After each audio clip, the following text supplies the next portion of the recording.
L'économie, c'est comme le vélo. Tout est une question d'équilibre entre le travailleur et les actionnaires.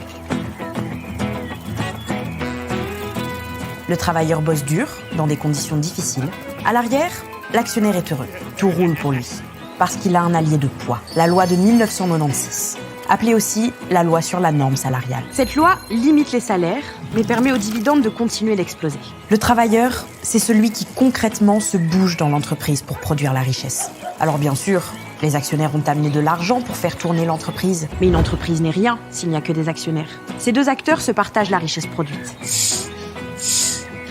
En 1996, ça, c'est la partie de la richesse produite qui allait à tous les travailleurs sous forme de rémunération. Aujourd'hui, ça n'est plus que ça.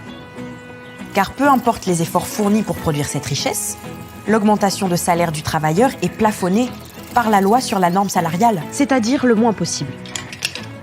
0,4% par exemple. Concrètement, les syndicats qui négocient ces augmentations ne peuvent pas demander plus que ce plafond. Donc même si les richesses ont bien augmenté, ce sont les actionnaires qui en profitent, pas les travailleurs. Et le pire, c'est que cette loi a été durcie par le gouvernement de Charles Michel en 2017. Aujourd'hui, on parle d'une augmentation de 0,4% pour les travailleuses et les travailleurs. Quand on gagne le salaire minimum, c'est 6,60 € brut par mois. Généreux.